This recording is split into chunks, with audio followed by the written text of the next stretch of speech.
और वृत्त के क्षेत्रफल का कितना भाग है, इसको कहते हैं लघु त्रिज्यखंड। लघु त्रिज्यखंड का क्षेत्रफल क्या होता है, थीटा बटा 360 डिग्री गुणे कितना, पाई आर स्क्वायर।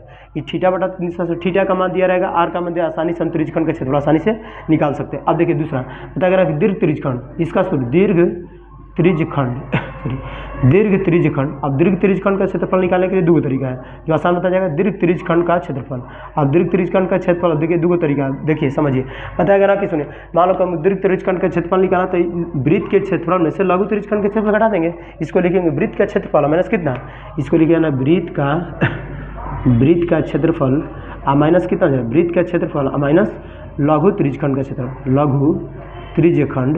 लघु त्रिज्यखंड का क्षेत्रफल मतलब वृत्त के क्षेत्रफल में से लघु त्रिज्यखंड का क्षेत्रफल, अर्थात क्या करना, वृत्त के क्षेत्रफल पाई आर स्क्वायर और लघु त्रिज्यखंड थीटा बटा 360 डिग्री गुणे कितना, pi r square. Pi r square common दे सकता है और थीटा बटा, यही होगा दीर्घ त्रिज्यखंड का। वृत्त के क्षेत्रफल में से लघु त्रिज्यखंड का क्षेत्रफल घटा देंगे तो निकल जाएगा आपका क्या, दीर्घ त्रिज्यखंड का क्षेत्रफल। अब दीर्घ त्रिज्यखंड का क्षेत्रफल मान लीजिए कि निकालना हमको, तो जिससे दूसरा तरीका सेकंड मेथड।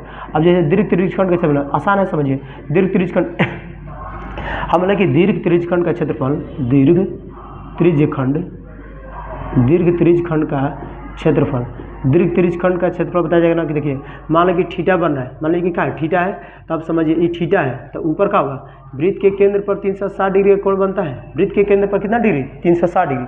360 डिग्री में से कुछ बन गया, यहाँ थीटा बन गया, तो ऊपर क्या होगा 360 डिग्री माइनस थीटा ना, कितना है 360 डिग्री माइनस थीटा।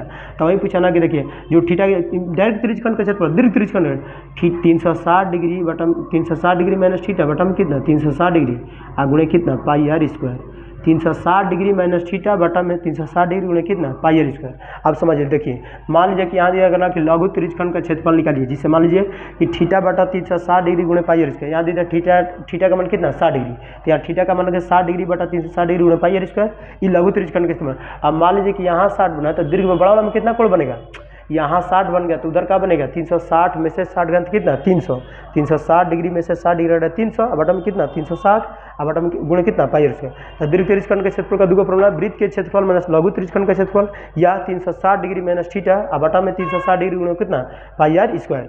इस दीर्घ त्रिज्यखंड के क्षेत्रफल से बहुत क्वेश्चन आता है, समझिए दो त्रिज्या और एक चाप से घिरे क्षेत्र को त्रिज्यखंड कहते हैं। त्रिज्यखंड दो प्रकार का होता है, एगो लघु त्रिज्यखंड, जो छोटा वाला पार्ट होगा उसे लघु त्रिज्यखंड, और जो बड़ा वाला पार्ट होगा उसे क्या दीर्घ त्रिज्यखंड। और उसमें लघु त्रिज्यखंड का क्षेत्रफल, लघु त्रिज्यखंड का क्षेत्रफल थीटा बटा 360 डिग्री कितना पाई आर स्क्वायर। और दीर्घ त्रिज्यखंड क्षेत्रफल वृत्त के क्षेत्रफल में से लघु त्रिज्यखंड का क्षेत्रफल घटा देंगे तो क्या निकल जाएगा, दीर्घ त्रिज्यखंड का क्षेत्रफल। नहीं तो दूसरा बताएगा ना कि दीर्घ त्रिज्यखंड का क्षेत्रफल निकालना तो 360 डिग्री माइनस थीटा, और बटा में 360 डिग्री गुणे कितना